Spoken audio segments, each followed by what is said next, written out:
Hello. इस video में हम देखेंगे कि साइंस का जो पोर्शन होता है एंट्रेंस एग्ज़ाम में, उसका सिलेबस क्या है, उसमें कैसे क्वेश्चंस आते हैं, क्या क्या पोर्शन इम्पोर्टेंट है वगैरह वगैरह हम देखेंगे। तो चलिए शुरू करते हैं। तो सबसे पहले ये देखते हैं कि लास्ट ईयर जो एग्ज़ाम हुआ था उसके इन्फॉर्मेशन बुलेटिन में क्या लिखा हुआ था एग्ज़ाम के बारे में। तो यहाँ कहता है कि आपके पास 120 मिनट होंगे, उसमें आपको 120 बहुवैकल्पिक प्रश्न करने होंगे, यानी 120 मिनट्स में 120 MCQ करना होगा। हर सही जवाब का +3 मार्क्स, हर रॉन्ग आंसर का -1 मार्क्स मिलेगा, यानी नेगेटिव मार्किंग है। तो इसका आप ख्याल रखेंगे। उसके बाद है कि आपके पास जो 120 क्वेश्चंस होते हैं उनका डिवीज़न कैसे होता है। तो मैथ्स के 30 क्वेश्चंस आते हैं। तो मैथ्स में न्यूमेरिक एबिलिटी होता है 15, और जनरल मेंटल एबिलिटी या रीजनिंग कह लीजिए उसके 15 क्वेश्चन। फिर लैंग्वेज के 30 क्वेश्चन आते ही हैं, आप हिंदी ले सकते हैं, इंग्लिश ले सकते हैं। उसके बाद 60 क्वेश्चन आते हैं जनरल नॉलेज या करंट अफेयर के। तो ये जो पोर्शन है 60 क्वेश्चन वाला, इसी में आपका साइंस इंक्लूडेड होता है। और पिछले साल का अगर पैटर्न देखें तो 13 क्वेश्चन थे साइंस से और 4 क्वेश्चन थे करंट अफेयर से, जिनको आप साइंस में कैटेगराइज कर सकते हैं, लेकिन वो करंट अफेयर के क्वेश्चन थे। तो आप मान लीजिए कि इस साल करीब 10 से 15 क्वेश्चन आएंगे साइंस के। और 2019 का अगर पैटर्न देखें तो 7 क्वेश्चन थे साइंस के, 2 क्वेश्चन थे करंट अफेयर के। 2018 या उससे पहले क्या होता था कि आर्ट्स और सोशल साइंस के 2 अलग पेपर हुआ करते थे। तो सोशल साइंस वाले पेपर में 2 से 5 क्वेश्चन हुआ करते थे साइंस के, और आर्ट्स वाले में 15 क्वेश्चन लगभग हुआ करते थे।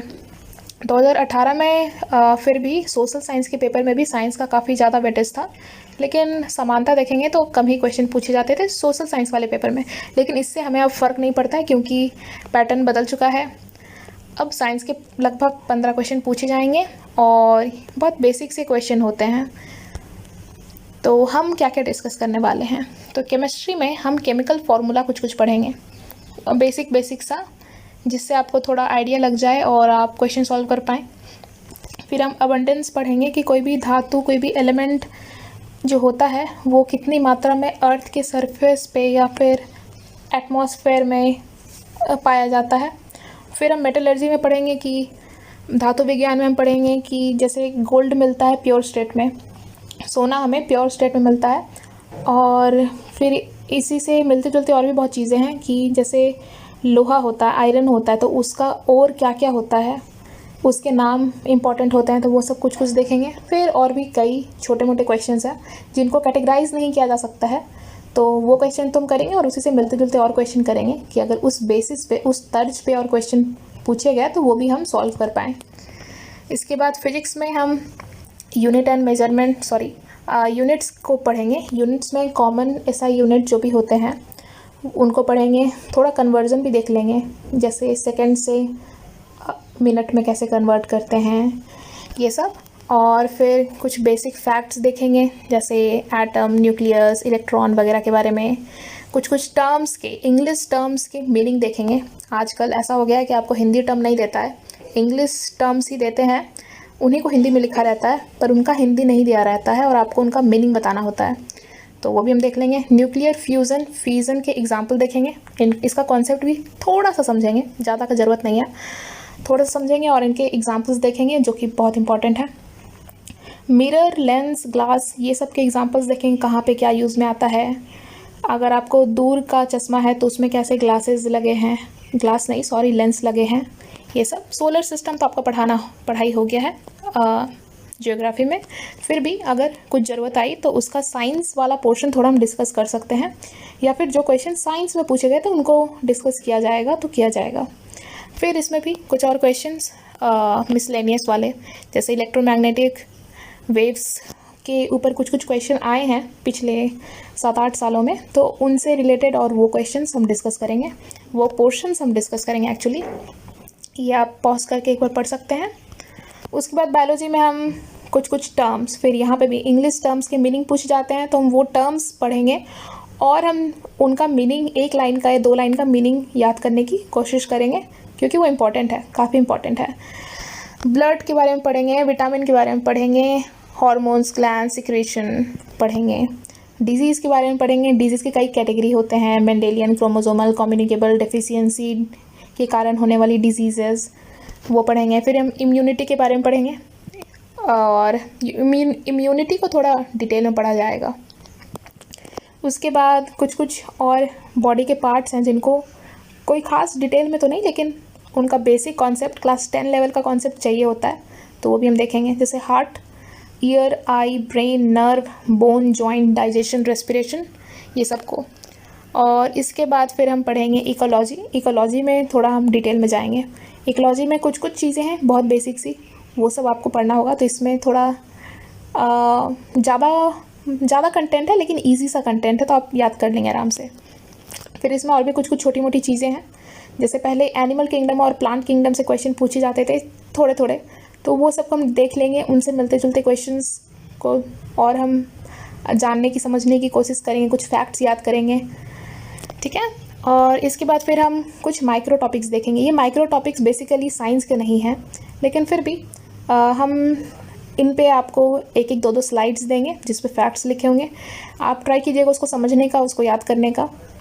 तो कोविड-19 को तो हम भाई काफ़ी डिटेल में पढ़ेंगे, मतलब उतना भी नहीं कि आप कुछ अलग ही डिटेल में पहुंच जाएं, फिर भी डिटेल में ही रहेगा कि कौन सा टेस्ट होता है, कौन सी वैक्सीन आई, कैसे ये रोग फैला, तो कुछ कुछ टर्म्स आएंगे, वो टर्म्स को हमें ध्यान देना होगा। उसके बाद एलॉन मस्क को पढ़ेंगे। एलॉन मस्क को हम पढ़ेंगे क्योंकि इनके कई सारे कंपनी हैं और सभी साइंस से जुड़े हुए हैं, जैसे स्पेसएक्स हो गया, न्यूरालिंक हो गया, तो इनकी कंपनी के बारे में ऐसे ही थोड़ा बहुत, और ये खुद भी काफ़ी न्यूज़ में रहते हैं, तो थोड़ा जान लेंगे। उसके बाद LGBTQAI के बारे में पढ़ेंगे। इनके बारे में हमें पढ़ना है क्योंकि अभी जो महीना चल रहा है इसको प्राइड मंथ कहते हैं, और अगर इस महीने में आपका एग्ज़ाम डिक्लेयर हुआ तो हो सकता है इस पे क्वेश्चन आपको पूछ दिया जाए, और काफ़ी न्यूज़ में भी हाल फिलहाल में है। महाराष्ट्र के कोर्ट ने कुछ कुछ ऑर्डर्स दिए हैं, वो ऑर्डर्स आपको उतना मतलब नहीं है, आपको इनके बारे में जानने से, बस ये टर्म्स के बारे में थोड़ा सा जानने से मतलब है, थोड़ा अवेयर रहना होगा बस। फिर और भी कुछ कुछ टर्म्स होते हैं, टर्म्स कह लीजिए या कोड, मतलब शॉर्ट फॉर्म कह लीजिए, जैसे USB केबल हो गया तो USB का फुल फॉर्म, OTT हो गया OTT का फुल फॉर्म, OTP हो गया, GSM हो गया, सिम हो गया, ये सब का कुछ ना कुछ फुल फॉर्म होता है, तो वो भी हम थोड़ा ध्यान देंगे। फिर कुछ कुछ इंपॉर्टेंट डेट्स कि कब नेशनल इन्वायरमेंट डे है, ये सब तो पढ़ना ही होगा, ठीक है। और इसी के, और हाँ ये मैं भूल गई थी कि हमारा एम क्या है कि हम इतना पढ़ लें कि हम प्रीवियस ईयर के सारे क्वेश्चन सॉल्व कर पाएँ, ठीक है, बेझिझक होके सॉल्व कर पाएँ। और जो पोर्शन से क्वेश्चन पूछे जाते थे वो पोर्शंस हमारा एकदम फर्रा होना चाहिए, उसमें कोई डाउट नहीं होना चाहिए। और बेसिक साइंस जान जाएं, मतलब बेसिक लेवल का, ऐसा नहीं हो कि 11-12 का साइंस आपको पढ़ा दिया जाएगा, ऐसा नहीं होगा। बेसिक चीज़ें पता होनी चाहिए। कहीं कहीं का कंटेंट होगा 11-12 के बुक से, लेकिन बेसिक ही रहेगा। और आपको हफ्ते में 4 से 5 छोटे छोटे वीडियोस मिलेंगे PDF के साथ, बाइलिंगुअल होगा वीडियो। और हर बुधवार शाम 7 बजे लाइव सेशन रखा जाएगा। आपको कोई डाउट होगा तो वहाँ पे पूछ सकते हैं, या फिर टेस्ट लिया जा सकता है वहाँ पे। और हम ट्राई करेंगे कि जो आपका फुल सिलेबस टेस्ट होगा, जब भी होगा उससे पहले हम ट्राई करेंगे कि 4 टेस्ट कम से कम साइंस के आपके हम ले लें, ठीक है। तो इसी के साथ ये वीडियो का एंड होता है। Thank you.